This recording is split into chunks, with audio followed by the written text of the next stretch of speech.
What's up, guys? Kelly McKay here, aka HVAC Millionaire, right here on YouTube. Be sure to subscribe to my channel, hit that notification bell, hit the like button, and leave me a comment below. Really, subscribe. Thank you, guys.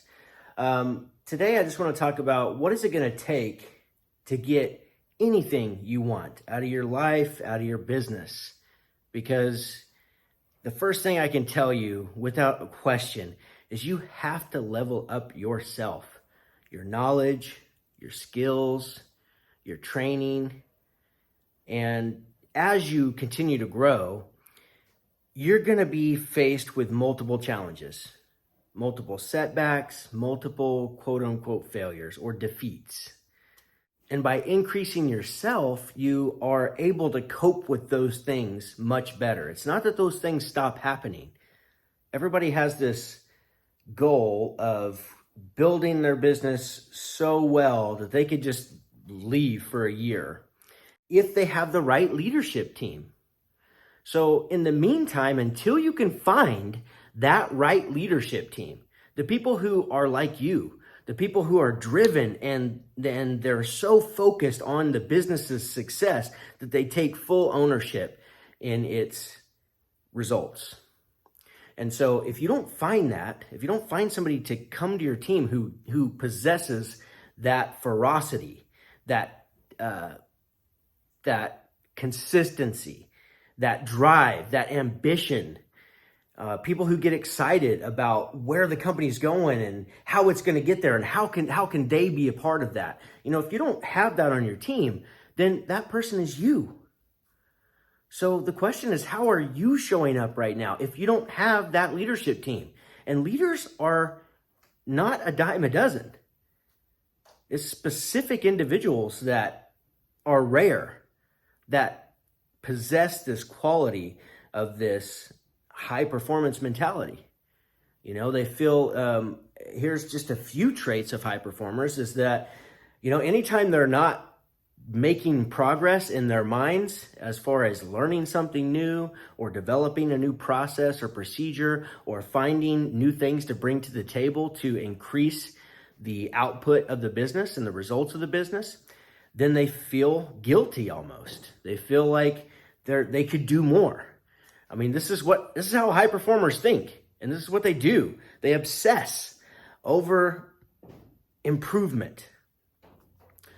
And oftentimes they don't even see their own improvement. That's why we have to set up parameters and be able to measure those things. You know, we have to have SMART goals. They have to be specific, know exactly what you're after and why you're going after it. They have to be measurable. You've got to be able to measure them clearly. It's not, I want to increase our revenue.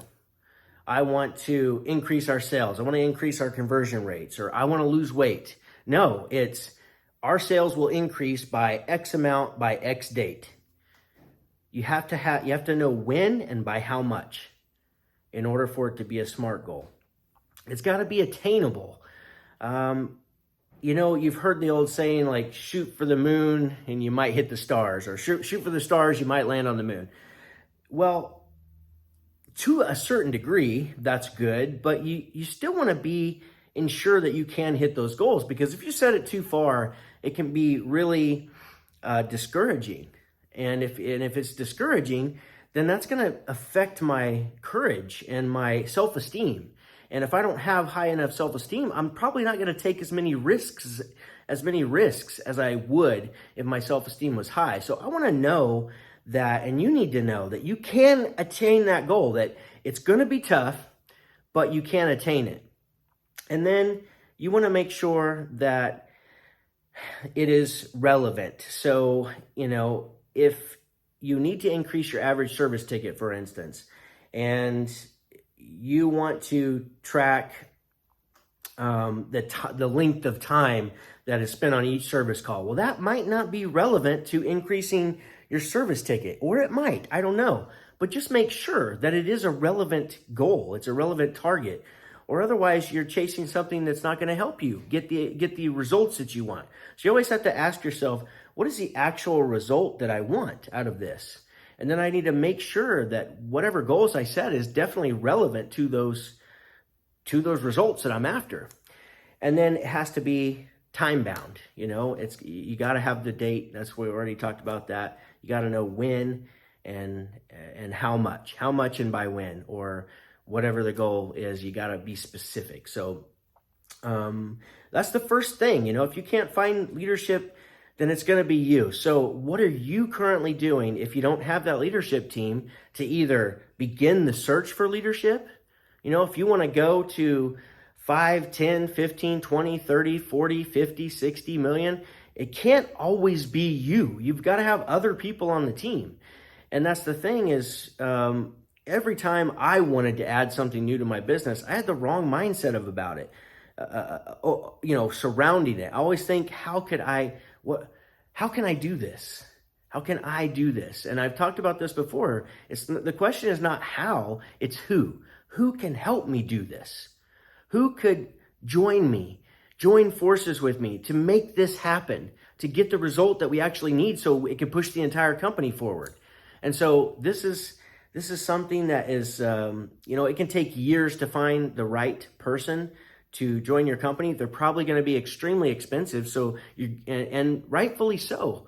They're going to be obsessed with your business, hopefully, if you make the right decision.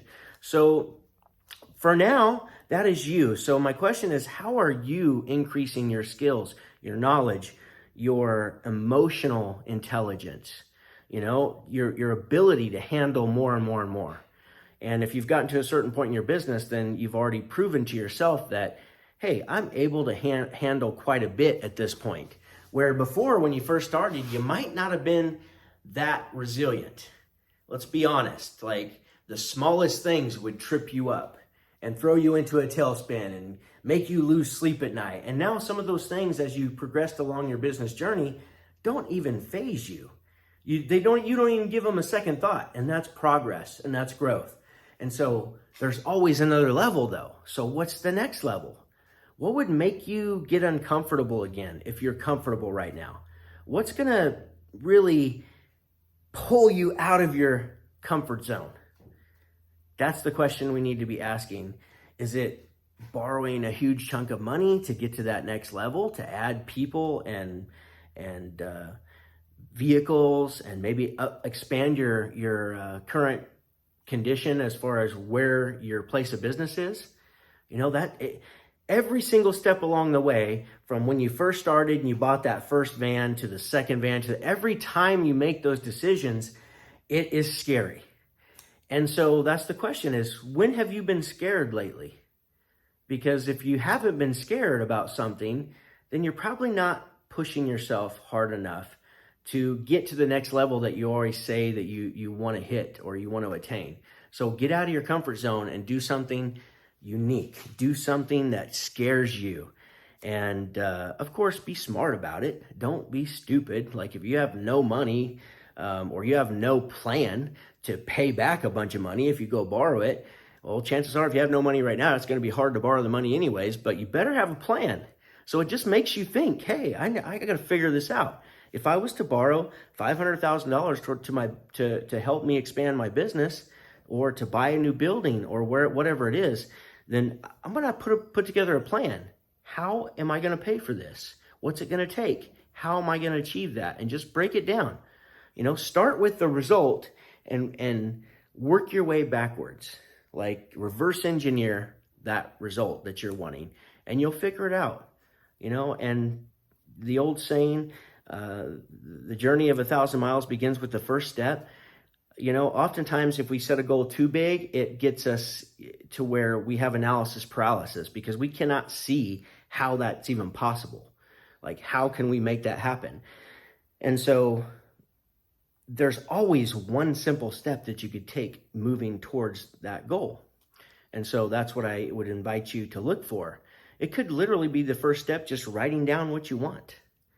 That is the first step, because it's going to get your mind thinking about, what am I going to need next? And once your mind is wrapped around this concept of this is where I'm going, then it's going to start finding things for you. Your reticular activating system will start seeing things that were previously right there in front of your face that you couldn't see before. And that's the crazy thing about our subconscious mind. You give it a command and it goes to work for you. So determine what you want. create a, also, I would just challenge you to make a BHAG goal. This was, Vern Harnish talks about this in his scaling up stuff. But that was by Jim Collins in Good to Great. He talked about having a BHAG, a big, hairy, audacious goal. And the thing I love about the BHAG is that you set it so far out. So set it 10 years out. That way nobody can judge or criticize it. They can't say that, oh, that's not possible. Because anything's possible in 10 years. The business could look completely different. You could be a completely different person in 10 years. And so it tends to, when you set things that far out, it gets a lot less judgment. But it gives programming and gives instructions to your mind, your subconscious mind, when you visualize that goal and you look at it and you read it and you write it, and opportunities are going to start showing up for you. So I know I covered a lot in this little talk, but wanted to talk about what it's going to take to get to 5 million in your business, or 10 million in your business, or 20 million. It's going to take a lot, and it's going to take people. There's one thing that's certain, is it's going to take people.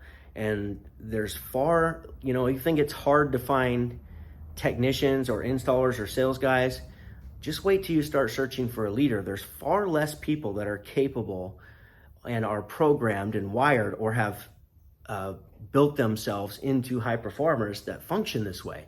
So they're going to be harder to find, but they are out there, and they're obsessed with either their own business or with somebody else's business right now. And you want them to become obsessed with your business and on your mission, and they have to, intertwine with your values and all that stuff. So anyhow, you've got some stuff to do here. I hope I asked a few questions here that made you start thinking. Be sure to get out a pen and paper, maybe take some notes, maybe go back and watch this video again.